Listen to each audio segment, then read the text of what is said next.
This topic got brought up the other day with a bunch of my friends, and I thought it would be fun to discuss. And obviously, number one person on this list is Christ. That goes without saying. And I know that we can always have time with Christ. We always do. But I mean physically sitting down at a dinner table with, I don't mean the whole figuratively, because obviously Christ is always in our midst. But yeah, so obviously Christ, number one on that list.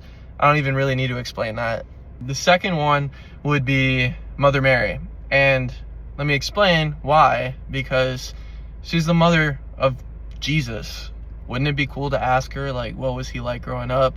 What was it like accepting that she was going to bear the child of God within her from Archangel Gabriel? What was going through her head during that time? Why would she decide to go down that route when she knew that she was going to get a lot of backlash for it? Because obviously she was a virgin.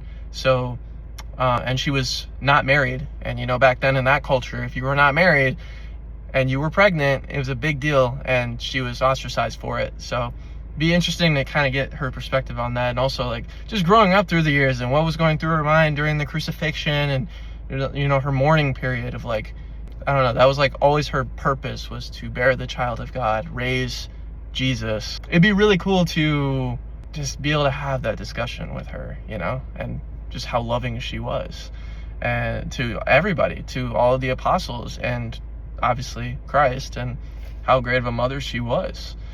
And then the third person on this list would be John the Apostle, because he was the one that was with Christ during the crucifixion, sitting next to him at the Last Supper. And reading through his Gospels and his books, he loved Christ, all the apostles did, of course. But there's something significant about John the Apostle that I think would be very interesting to especially be at a dinner table with Christ, Mother Mary, and John the Apostle.